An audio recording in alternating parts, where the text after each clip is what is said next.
The revolution is upon us. The future of physical music is in our hands. Join the fight. This is the WaxCast.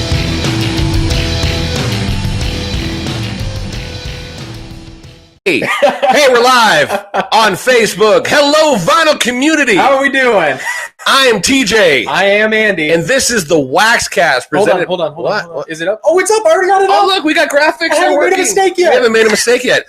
This is the WaxCast, brought to you by GetItOnVinyl.com. Yeah. So, thanks for joining us today. Yeah. We don't have a special guest. Well, I still consider you a special guest. I think you're special too, Andy. Thanks. I think you're special too.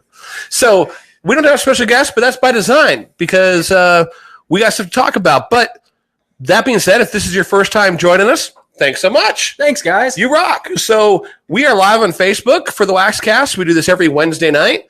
Or Thursday, depending on things, yeah. But we also, this is an audio podcast, so if you're listening on YouTube or Stitcher or iTunes, thanks so much. Subscribe. We're going to keep doing them, and we know you want some more. So yeah.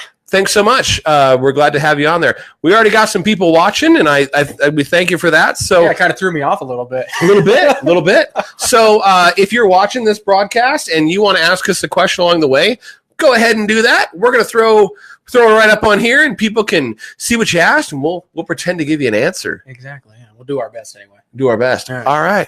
Do you want me to dive into this, or should you? Go ahead, man. I'm focused on putting up the cool graphics. Oh, all right. Well, one thing that we've always said with the WaxCast is we want to talk about things that are prevalent in the vinyl community, and that's a term. The vinyl community is a term that's getting thrown around a lot. Quite a bit. We saw it really kind of creep up in the last few years, especially in online presence with hashtags, with Twitter hashtag, Instagram, things like that. Yeah. The term vinyl community is not just an online hashtag. It's become very much part of our vernacular. Yeah, exactly. It was something where it just became, like you said, part of the vernacular, and you just kind of overlooked it. But really, when you think about it, the vinyl community, what exactly is the vinyl community? Well, that's a fair question. Something we asked ourselves. Mm-hmm. We think we know what the vinyl community is, and we had to think about it for a while. Yeah, we had to think about it for a second because at first you're just thinking, well, it's just people that buy and collect records, right? Well, that would at first thought, but then it's easy to assume that it's just the record buyers and collectors. Yeah. But then you say, well, wait a minute, stores are part of the vinyl community. Yeah, exactly. Pressing plants are part of the vinyl community. Record labels, distributors, independent artists. They're all part of the vinyl community. Yeah. Guys making turntables and and turntable repair people. I mean, yeah, exactly. Everybody's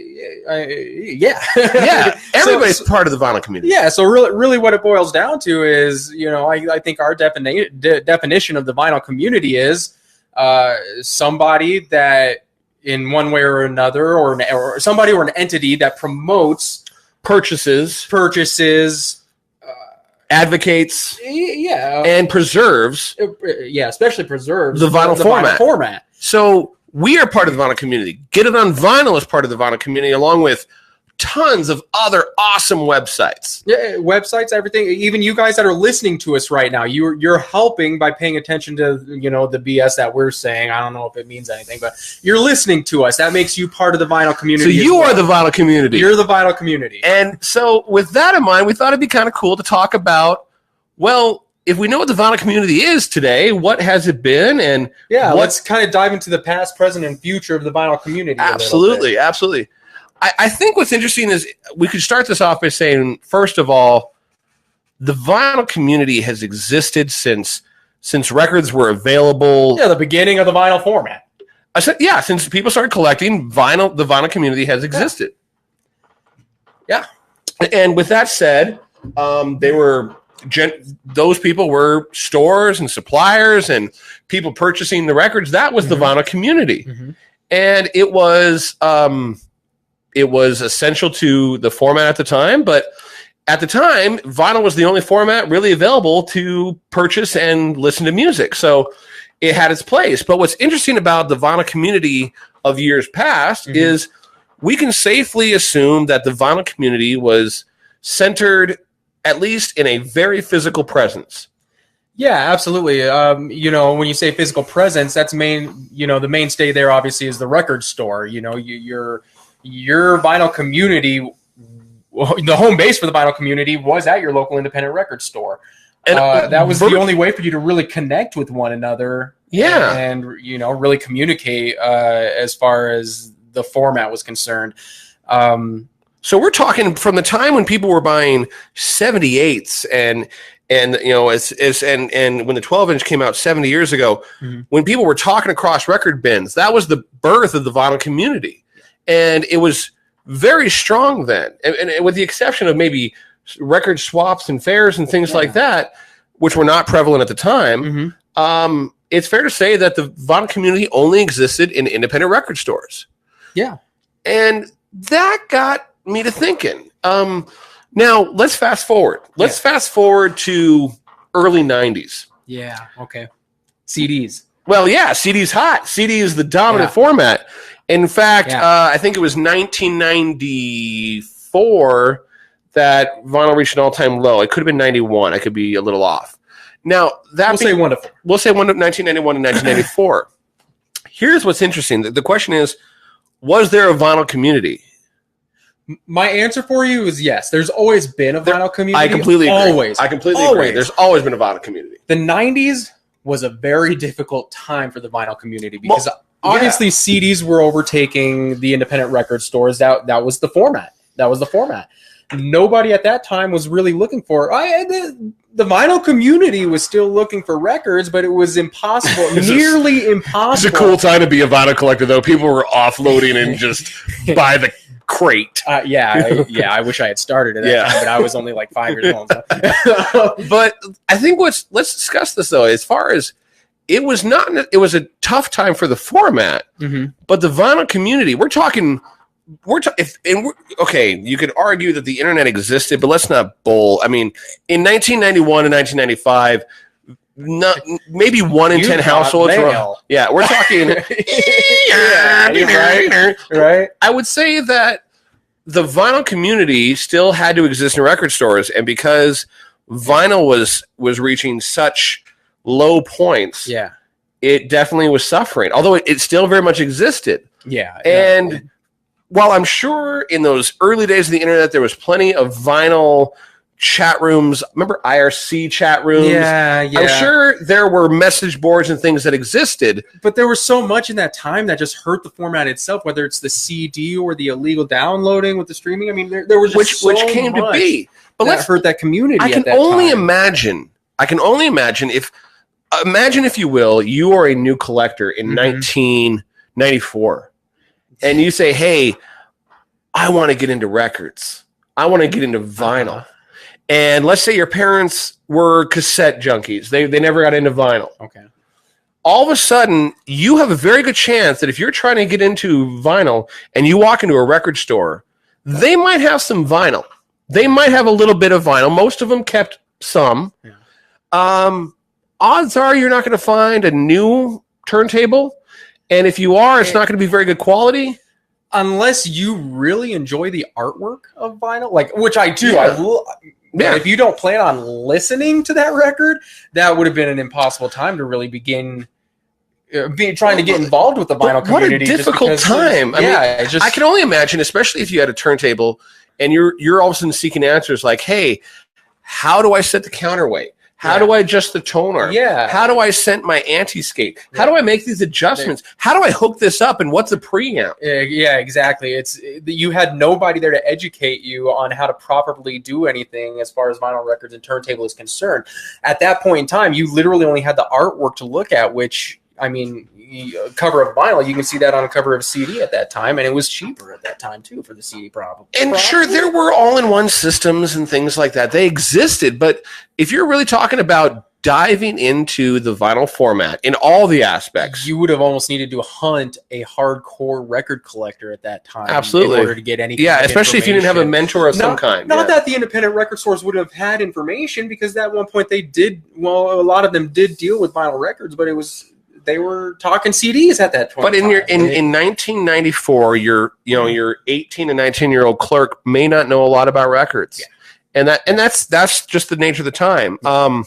That's a very dark period. Very dark. Yeah, period. yeah. And what's interesting though is the vinyl community survived, and obviously with the vinyl comeback or the vinyl revolution, as so many call it, They not only survived, but it's flourished. it's huge. It's grown. It's awesome. It's the biggest it's ever been. And the reason behind that is not just the format. We've said this There's before, multiple reasons for it. Yeah. but the vinyl community has brought vinyl back. And as much as we like to put down the digital standard and how it worked in lockstep with online, we've always stated that there was a coexistence between digital and the vinyl format. there has to be. And nowadays, with everything being social media and whatnot, it's so much easier for the vinyl community to be able to connect with one another.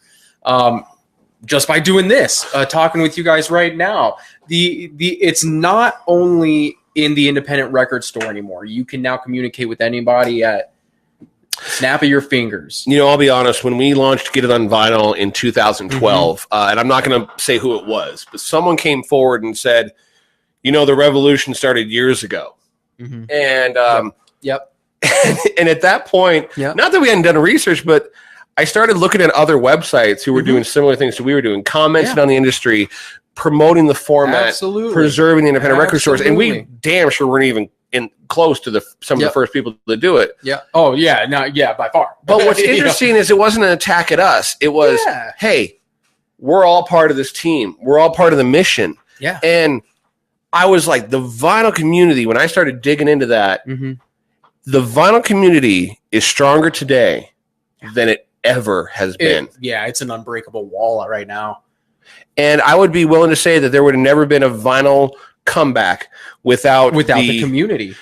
Exactly. And that community coming together online. Yeah. And as much as we criticize online, the vinyl would have never came back without such a community. And the vinyl community would never have been as strong without coming together and unifying. Absolutely. And for what was once discussions over a record bin, and maybe getting together a poster over a record fair, is now a message board or a discussion forum on Steve Hoffman forums.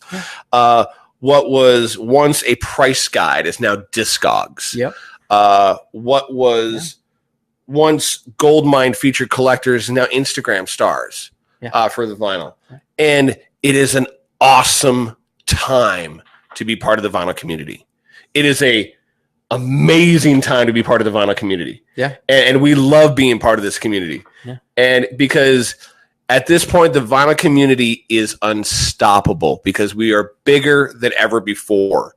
And it is seeing the vinyl community in message boards, in Discogs, in Instagram, Twitter, websites like ours, the Vinyl District, the Vinyl Hub, and many, many more good friends of ours who we're not bringing up, not to mention stores opening. And even these conventions that are happening too, like Making Vinyl. Yeah, Making Vinyl's coming up in October. We're going to be there. October 1st, 2nd, I believe, but first part of October, makingvinyl.com, I believe it is. Yep. We're going to have more information on that, but we're going to be there. Yeah.